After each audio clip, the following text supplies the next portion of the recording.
Amén. Dios es bueno. Amén. Muy bien, hermanos, estamos ya listos, una vez más reunidos para seguir estudiando, para seguir aprendiendo de la palabra de Dios y reconociendo y engrandeciendo el nombre de Jesús. Gloria a Dios, qué bueno, qué buenos reportes, Dios está obrando, ¿no? Hay cosas que vemos que Dios está haciendo y hay cosas que Dios está haciendo que no vemos. Hay cosas que Dios está haciendo que no vemos.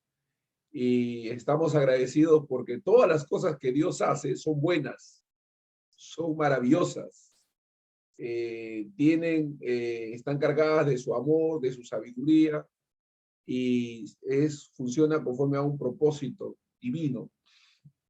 En esta clase vamos a estar viendo, ilustrándonos un poquito de cómo nuestros hermanos en China enfrentan la oposición, cómo ellos a través de esta iglesia llamada subterránea, iglesia clandestina, mantiene su vitalidad, su gozo, su fuego, y cómo han adaptado su servicio, su ministración, su vida, y viven en función de esa oposición que desafortunadamente sufren y viven. Estamos hablando de qué actitud, qué hacer en tanto nos encontramos con oposición, con gente que rechaza el evangelio y que no solamente se opone, sino que la persigue nuestra fe.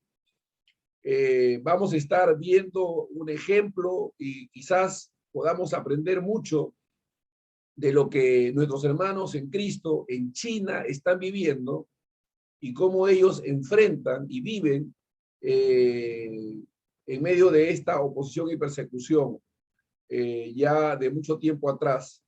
Para esto voy a pasar un video que de alguna manera nos va a ilustrar un poquito y luego estaremos estudiando y analizando algunas cosas al respecto. Es muy importante que podamos tener una visión y que nos anticipemos a situaciones de conflicto, situaciones de lucha, y que nos preparemos, estemos listos cuando situaciones como esas se puedan presentar en nuestras vidas, que podamos actuar como el Señor nos ha mandado que actuemos, con amor, con gracia, con misericordia, entendiendo que hemos sido llamados no solamente a creer en el nombre de Jesús, sino a padecer por su causa. Entonces, todas estas cosas debemos tenerlas presentes. Así que sin más preámbulo, voy a presentar un video que nos pueda ilustrar un poco lo que realmente están nuestros hermanos viviendo allá en China comunista y poder entender un poquito al respecto. Así que, por favor, es un video corto, bastante breve, pero muy, muy revelador. Así que voy a proceder a ponerlo.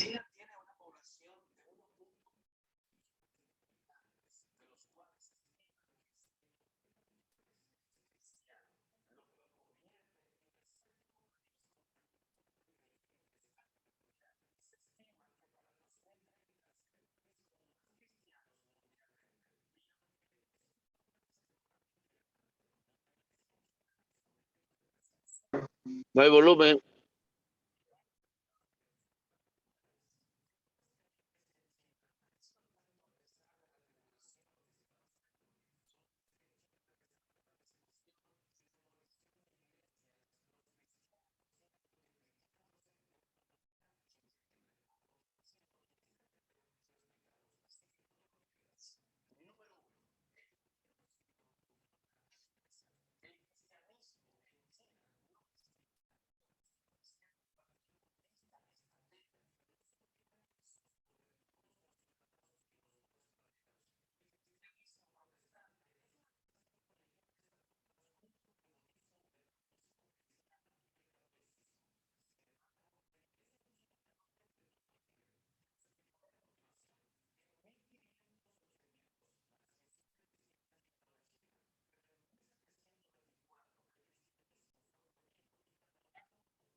A ver, por favor, solamente unos minutitos, prestemos atención. Espero que puedan estar escuchando.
Aleluya. Qué tremendo, tremendo, tremendo, tremenda información que hemos recibido de cómo está funcionando la iglesia en China, ¿no? Y cómo esta, a pesar de la oposición, ¿ah?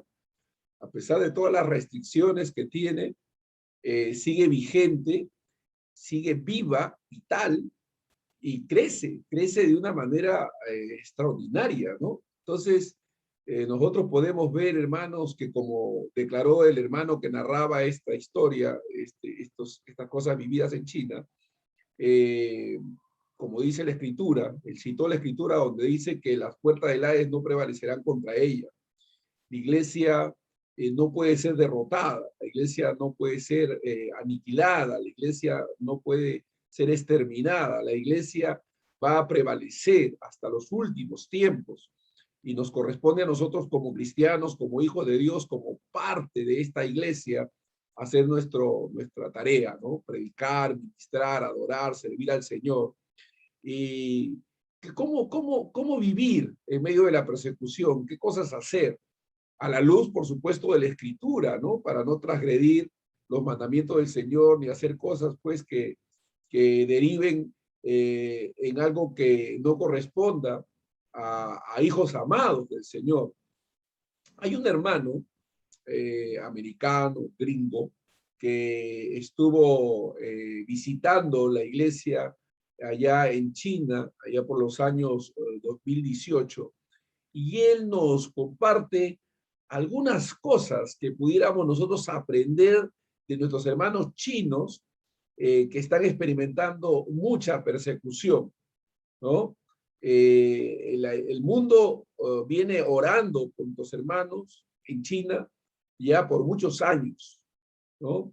Hay una iglesia en la República Popular China que ha sufrido de una manera muy particular, y nuestro hermano nos cuenta un poquito de lo acontecido en ellos, esta iglesia subterránea, esta iglesia que no es visible a los ojos naturales, pero que funciona, sigue adelante, está preservada por Dios, y nosotros pudiéramos aprender algunas cosas de esta iglesia. Algunas cosas importantes. Por ejemplo, número 1, obedecer el evangelio. Número 1, obedecer el evangelio a veces va a implicar, escúchelo bien, va a implicar desobediencia civil. Sí, escuchó, desobediencia civil. A veces el obedecer el evangelio, el seguir a Cristo, el el querer hacer la voluntad de Dios va a tener como consecuencia que desobedezcamos algunas normas o leyes civiles que los hombres pudieran establecer. Ya gracias a Dios hay algunos hermanos que se están reuniendo. Bueno, no está restringida la reunión de los creyentes. Hay algunos que lo están haciendo con bastante libertad, teniendo todos los protocolos de protección y de cuidado pues, que se han aconsejado, pero igual se están reuniendo. El distanciamiento social a veces no se puede cumplir a plenitud y a cabalidad porque nos dice la Escritura que sobre los enfermos pondrán sus manos y sanarán. Y oramos y oramos e imponemos manos sobre los enfermos, en fin. Hay una serie de normas, de leyes que se establecen y que a veces se contraponen a toda la práctica cristiana que Dios nos ha mandado ejercer o caminar en ellas, ¿no? Como el amar, el bendecir, el servir, y no simplemente vivir de una manera egoísta o aislada. Hay algo que tenemos que entender de manera tácita, clara. Aunque yo soy una persona activa políticamente y que procuro siempre estar informado y sirviendo en diferentes esferas, sin embargo, hay que entender, y yo lo he entendido así, a la luz de la palabra de Dios, que el poder no reside en el cambio de un gobierno. Permítame repetir esto, permítame repetir esto. El poder no reside en el cambio de un gobierno, ¿no? O sea, nuestra confianza no puede estar puesta en un cambio de un gobierno, tiene que estar puesta en Dios. Si bien algunos de nosotros deseamos ver que los cristianos ocupen cargos políticos para traer una transformación, un cambio, tenemos que entender que ese cambio real, verdadero, fundamental, no se puede ejercer desde algo externo. Tiene que haber un cambio espiritual. Y tenemos que entenderlo de esa manera. Los cristianos entendemos que es necesario obedecer a Dios antes que a los hombres.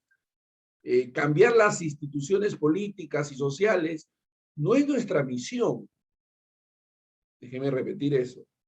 Cambiar las instituciones políticas y sociales no es la misión de la iglesia. A eso no nos ha llamado Dios. Podemos influir, debemos alumbrar, debemos ser sal en la tierra, pero esta es una consecuencia de lo que somos. Somos luz. No podemos hacer otra cosa que no sea alumbrar. Somos sal. No podemos hacer otra cosa que no sea salar, ¿no? Preservar, exponer los principios cristianos, los valores cristianos, etcétera, porque eso es lo que somos. Nuestra nueva naturaleza nos impulsa a eso, a amar al prójimo, a servir. Entonces, es una obra espiritual, es una obra que Dios lleva a cabo en los creyentes a través del poder de su propio espíritu, del Espíritu Santo. Entonces, aunque tenemos un papel, un lugar que cumplimos en la sociedad como ciudadanos, como individuos, sin embargo, no podemos dejar de ser lo que somos, hijos de Dios, cristianos, entendiendo que todo cambio fundamental y sustancial viene del cielo, viene de arriba. Es Dios quien transforma los corazones. Es Dios quien hace de las criaturas nuevas criaturas por el poder de Dios, por el poder de su espíritu. Entonces, aunque sí, no quiere decir que estemos aislados de la sociedad, no quiere decir que nos vayamos a los montes y hagamos monasterios alejándonos de la mundanalidad, sino que alumbremos en medio de las tinieblas, seamos luz y cumplamos una función testimonial frente a todo lo que el mundo vive y hace, entendiendo que la obra es espiritual que nuestra lucha es espiritual, no es contra carne ni sangre, sino contra fuerzas espirituales de maldad en las regiones celestes, y que Dios nos ha llamado a hacer luz, a alumbrar, desde los talentos, habilidades, profesiones, capacidades que tengamos, que seamos luz, entendiendo que la transformación viene del cielo, no de leyes humanas impuestas que quieran restringir de alguna manera esa pecaminosidad que el hombre tiene y que está arraigada en su corazón y que solamente Dios puede transformar por su poder. Como iglesia hemos sido llamados no a participar en política, sino a predicar el evangelio y a extender el reino de Dios. Como ciudadanos e individuos cumplimos una función ciudadana, social, política, y lo hacemos y debemos hacerlo de la manera más fiel posible a nuestro Señor y a nuestro Dios. Recuerden que la premisa es necesario obedecer a Dios antes que a los hombres. Así que el objetivo final que nosotros tenemos en esta doble ciudadanía que gustamos, porque estamos en esta ciudad, la ciudad del hombre, y somos parte de la ciudad de Dios. Sin embargo, no debemos ser atrapados en esta tensión que existe entre la ciudad de Dios y la ciudad del hombre. No debemos ser atrapados en esta tensión. Nosotros somos ciudadanos del cielo, cumplimos una función en este mundo, pero esa función está supeditada, sujeta, sometida a la voluntad de Dios, entendiendo que somos peregrinos en esta tierra y ciudadanos del cielo. Así que nosotros entendemos que Dios nos ha llamado a hacer buenas obras, a servir al prójimo, a bendecirlo, a servirlo, pero cuando algo se contrapone, una ley natural se contrapone a la ley espiritual, a las leyes de Dios, pues es necesario otra vez obedecer a Dios antes que a los hombres. Y eso va a conllevar a que desacatemos algunas leyes o normas establecidas por los hombres a las cuales no podemos ni debemos someternos, ¿no? Porque la ley de Dios prevalece, la ley de Dios prima ante todo lo que el hombre pueda querer imponer. Hemos sido llamados a hacer buenas obras, a servir al Señor, hemos sido llamados a ser perseguidos por causa de nuestra fe, pero esta fe tiene que mantenerse inquebrantable frente a todo ataque que el enemigo quiera levantar contra nosotros, ¿no? No debemos poner nuestra fe en un gobierno, entre comillas, cristiano, con la expectativa de aliviar nuestros sufrimientos. No.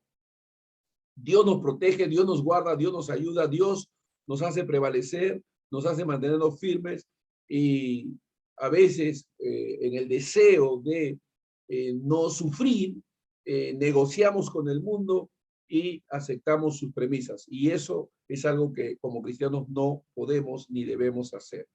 Nuestra expectativa es servir al Señor, hacer su voluntad, aunque esto conlleve el sufrir. A veces se va a requerir que nosotros como ciudadanos del cielo desobedezcamos los gobiernos terrenales. A veces se va a requerir, tengo que repetirlo, a veces se va a requerir que nosotros como ciudadanos del cielo desobedezcamos las leyes o normas que los gobiernos terrenales quieren establecer, porque son contrarias a la palabra de Dios. Tenemos que tener discernimiento y sabiduría para proceder en tal circunstancia. O sea que nuestros hermanos allá en China se reúnen de una manera clandestina, subterránea, no están ellos sujetos o no se sujetan a determinadas leyes establecidas por los hombres y como consecuencia sufren a veces arrestos, a veces tortura o maltrato, pero están dispuestos porque entienden que es necesario obedecer a Dios antes que a los hombres. Número dos, tenemos que asumir el hecho, armarnos del pensamiento de que los problemas y las oposiciones van a venir, se van a presentar. Ya hemos leído y hemos estudiado y hemos visto que hemos sido llamados a sufrir por la causa del Señor, ¿no? Las persecuciones por causa de nuestra fe, según las Escrituras, son necesarias. Es necesario que a través de muchas pruebas y tribulaciones entremos en el reino de Dios, ¿no? Imagínate, los hermanos en China, sus iglesias son cerradas, son quemadas.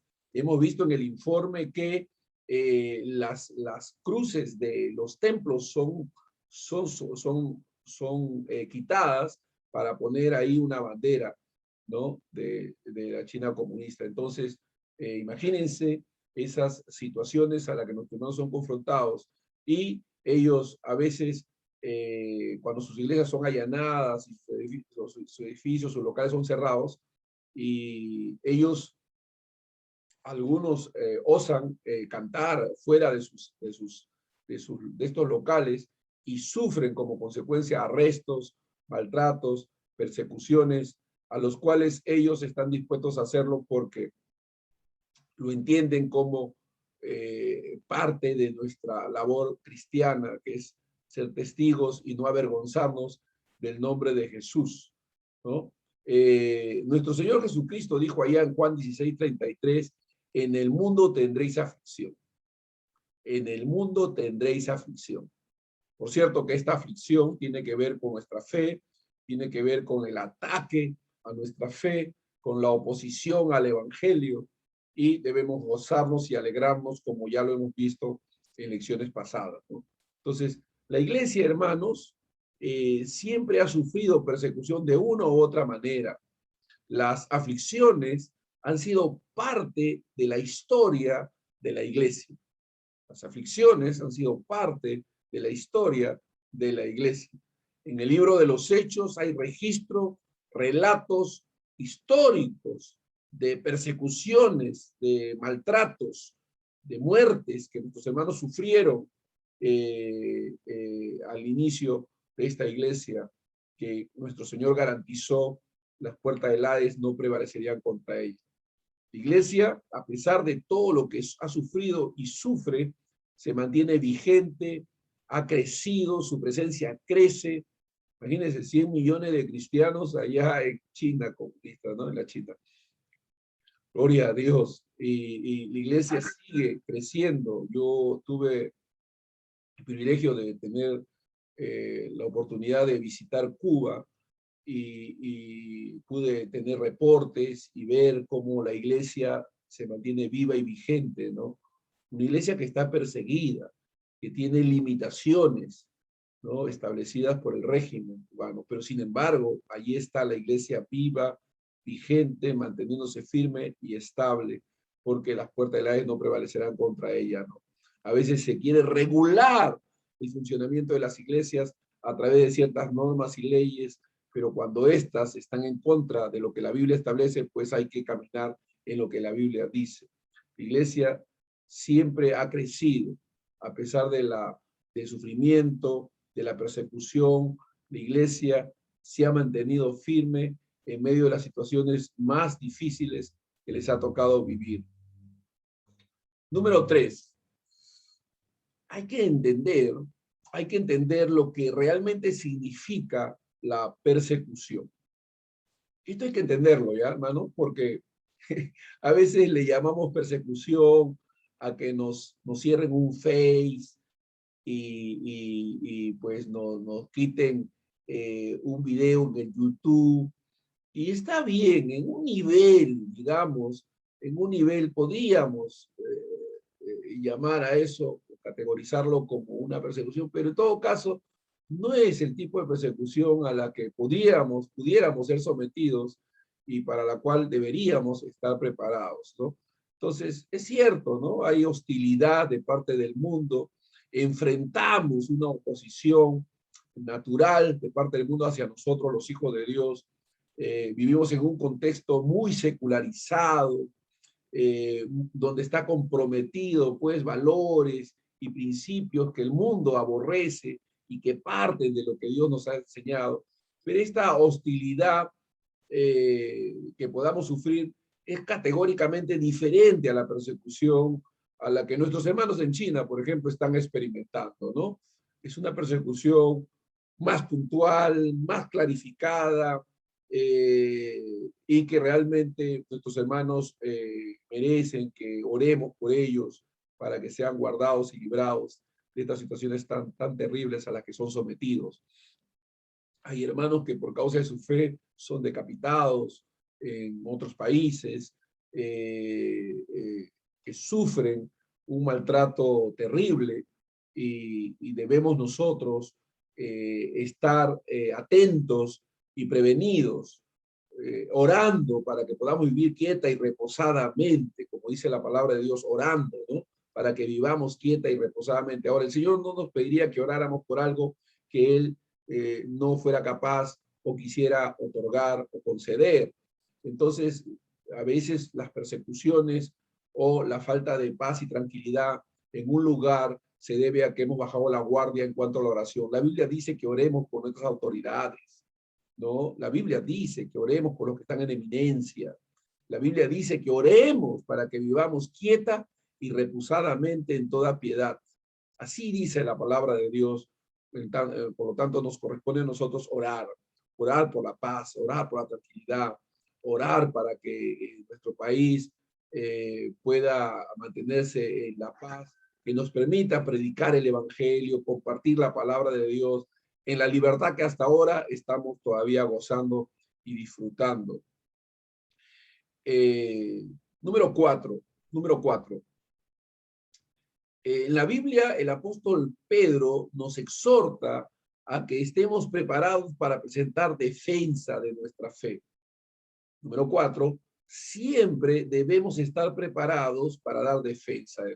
Siempre debemos estar preparados y listos. Cuando llegue la persecución, hermanos, debemos estar preparados para dar una defensa de la esperanza que tenemos.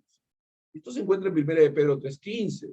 Debemos estar preparados para presentar defensa. Cuando nuestros hermanos o nosotros mismos nos encontremos siendo interrogados o acusados por incitar a la subversión contra el Estado, ¿no? Porque el Estado ve nuestra resistencia, nuestra oposición como un acto subversivo, ¿no? Pero lo hacemos en paz. Nosotros los cristianos no usamos armas, no atentamos contra la propiedad privada, nosotros no nos oponemos a la autoridad que el gobierno está llamado a ejercer sobre los ciudadanos, ¿no? Para protección y cuidado de ellos.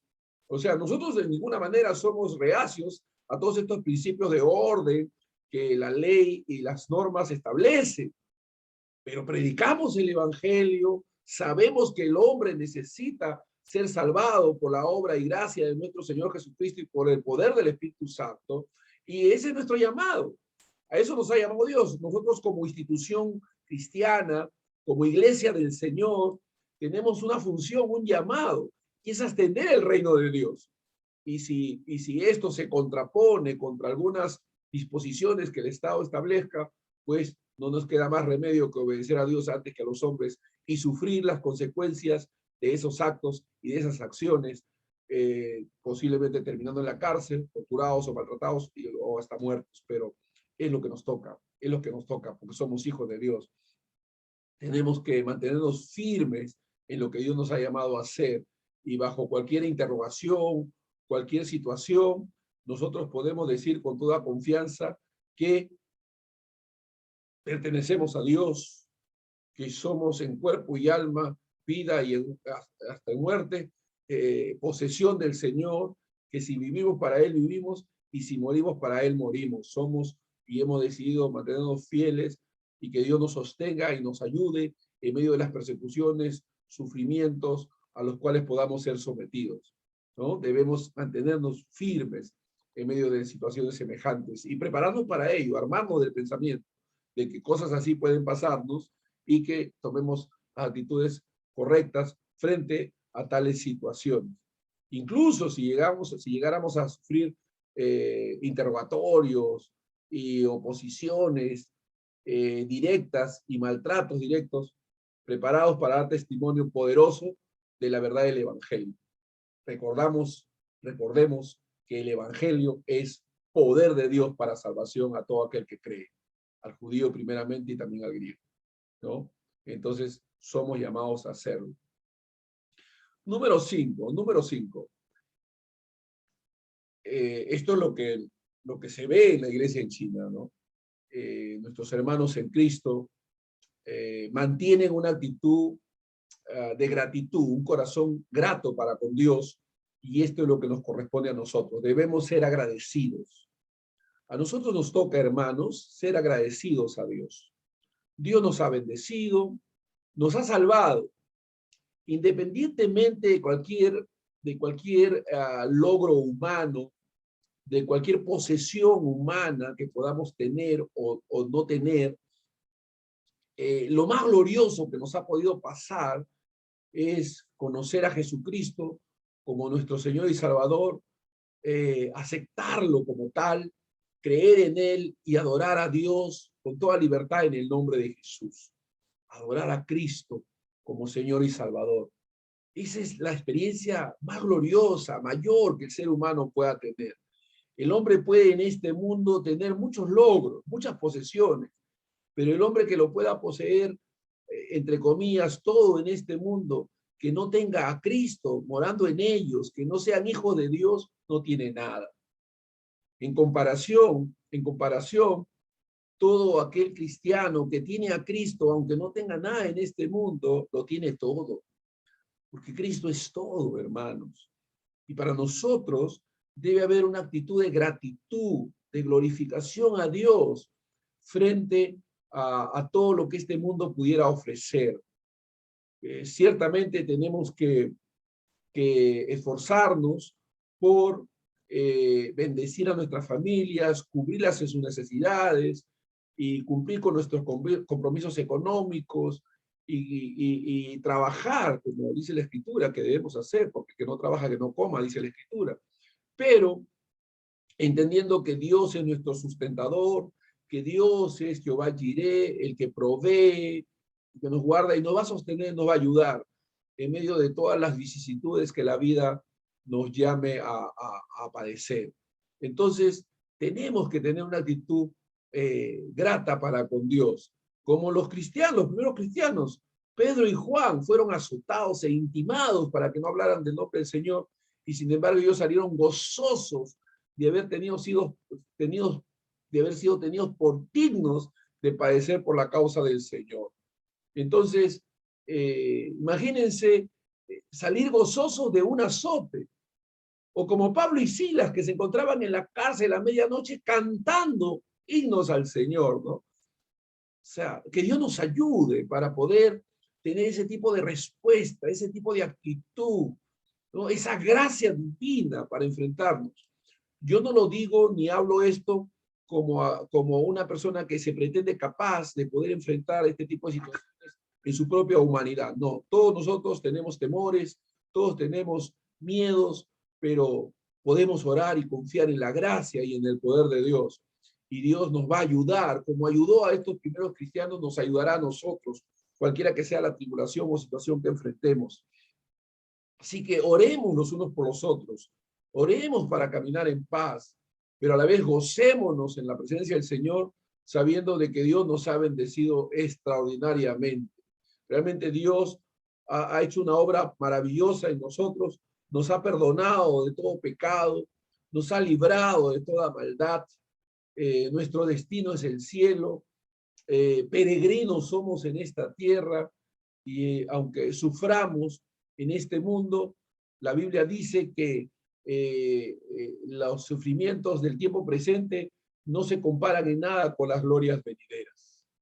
Las aflicciones del tiempo presente no se comparan con las glorias venideras. Entonces, adelante, adelante, firmes, confiados, orando los unos por los otros,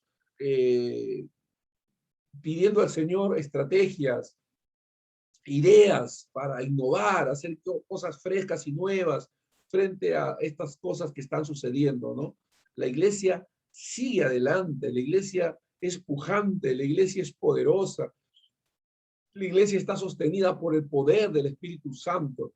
Así que, hermanos, sigamos adelante aprendiendo, creciendo en el Señor siempre, en medio de todas de los sufrimientos a los cuales a veces nos vemos sometidos. El Señor ha advertido claramente que vamos a ser aborrecidos por el mundo por causa de su nombre, ¿sí? La Biblia dice que seremos aborrecidos por el mundo por causa de su nombre, ¿no? Que bienaventurados somos, dice en Mateo 5:11, bienaventurados seréis cuando os insulten y persigan y digan toda clase de mal contra vosotros mintiendo. Aleluya. Gozaos y alegraos, porque vuestro galardón es grande en los cielos, ¿no? Nuestro galardón es grande en los cielos. Así que tenemos que mantenernos firmes. Las iglesias, a lo largo de la iglesia, a lo largo de la historia, ha sufrido, ¿no? Bajo diferentes personajes en la historia, Nerón, Diocleciano, bajo esos tiempos las iglesias han sufrido terriblemente, ¿no? Pero Dios es bueno y Dios nos sostiene, hermanos. Así que mantengámonos firmes, constantes, sirviendo al Señor siempre en medio de las luchas y dificultades que enfrentamos realmente, en medio de cualquier situación que Dios nos llame a vivir y a experimentar. Porque Dios es bueno, hermano, porque finalmente este mundo va a pasar. Finalmente este mundo va a pasar. Y solo Dios conoce las cosas y Él nos guardará y nos protegerá cualquiera que sea la situación que tengamos que vivir. Ahí están nuestros hermanos como un ejemplo y una inspiración para todos nosotros, sufriendo, y nosotros también hemos sido llamados a pasar por ese tipo de situaciones. Repito, dice la Escritura, Mateo 5:11, bienaventurados seréis cuando os insulten y persigan y digan todo género de mal contra vosotros, mintiendo. Bendito sea Dios. Así que la historia confirma que el privilegio y la bendición de sufrir por Cristo ha estado presente en los momentos más luminosos de la iglesia. Las acusaciones, persecuciones, cárceles, torturas y muertes son los rasgos distintivos de los creyentes a lo largo de la historia.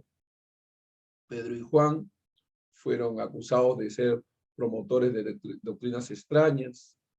Esteban fue acusado de blasfemo. Pablo fue acusado de profanador, ¿no? De ser una plaga. Lo llamaron loco e insensato. Entonces, siempre ha habido esa marca distintiva en nosotros de persecución furiosa contra nuestra fe. Amén. Así que, hermanos, esto es lo que quería compartir con ustedes en esta clase. Mantengámonos firmes, mantengámonos constantes, mantengámonos siempre animándonos unos a otros. Y me gustaría compartir con ustedes finalmente aquí en el libro de Segunda de Corintios, capítulo 1, versículo 13 en adelante. Voy a leerlo para que ustedes puedan escuchar ahí donde ustedes se encuentran. Fíjense lo que la Escritura dice, por favor. Bendito sea el Dios y Padre de nuestro Señor Jesucristo, Padre de misericordias y Dios de toda consolación, el cual nos consuela en todas nuestras tribulaciones, para que podamos también nosotros consolar a los que están en cualquier tribulación. ¿No? Dice la Escritura, fíjense lo que el apóstol Pablo nos está diciendo, el cual nos consuela en todas nuestras tribulaciones, para que podamos también nosotros consolar a los que están en cualquier tribulación, por medio de la consolación con que nosotros somos consolados por Dios. Porque de la manera que abundan en nosotros las aflicciones de Cristo, así abundan también por el mismo Cristo nuestra consolación. No te sale también que hablas ahí. Pero si somos atribulados, dice la Escritura, pero si somos atribulados es para vuestra consolación y salvación. O si somos consolados, es para vuestra consolación y salvación, la cual se opera en sufrir las mismas aflicciones que nosotros también padecemos. Y nuestra esperanza respecto de vosotros es firme, Pues sabemos que así como sois compañeros en las aflicciones, también lo sois en la consolación. Porque, hermanos, no queremos que ignoréis, fíjense lo que dice el apóstol Pablo, no queremos que ignoréis acerca de nuestra tribulación que nos sobrevino en Asia. Pues fuimos, escuche esto, pues fuimos abrumados sobremanera, más allá de nuestras fuerzas. Fíjense lo que el apóstol Pablo nos está diciendo más. Dice, fuimos abrumados sobremanera, más allá de nuestras fuerzas. Ahora escuche lo que el apóstol Pablo añade, de tal modo que aún perdimos la esperanza de conservar la vida. Wow. Perdimos la esperanza de conservar la vida. Fíjense ese testimonio del apóstol Pablo. Tengo un amigo que me cuenta que cuando estuvo con el coronavirus infectado, él me dice, Otoniel, yo perdí la esperanza de conservar la vida. Y me entregué al Señor y entregué mi espíritu, mi cuerpo. Dije, Señor, estoy en tus manos. Y si tú quieres que parta hoy, aquí estoy, Señor. ¿No? Aquí estoy. Perdió la esperanza de conservar la vida, pero no murió. El Señor le preservó la vida. ¿No? Fíjense lo que dice el apóstol Pablo. Verso 9. Pero tuvimos en nosotros mismos sentencia de muerte. Pero tuvimos, qué actitud la del apóstol Pablo, ¿no? Qué vitalidad, qué gracia sosteniéndolo, ¿no? Miren lo que dice. Pero tuvimos en nosotros mismos sentencia de muerte, para que no confiásemos en nosotros mismos. Wow. Para que no confiásemos en nosotros mismos. Dice como aquí el apóstol Pablo erradica ese pensamiento que es muy común entre muchos cristianos de la autoconfianza. El mundo nos motiva para que desarrollemos autoconfianza. La Escritura nos exhorta a perder toda confianza en nosotros mismos. ¿No? Usted escucha las charlas de Coach, ¿no? De Coach. ¿Qué te enseñan? Autoconfianza, tú puedes, tú tienes el poder en ti mismo, tú eres capaz, porque en ti hay un gen, ¿no? Un ADN.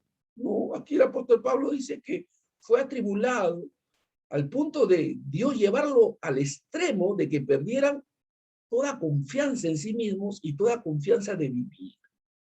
¡Wow! ¿Para qué? Para que no confiásemos en nosotros mismos, sino en Dios que resucita a los muertos. Qué interesante, ¿no? Es lo que Dios quiere, que aprendamos a confiar en Él.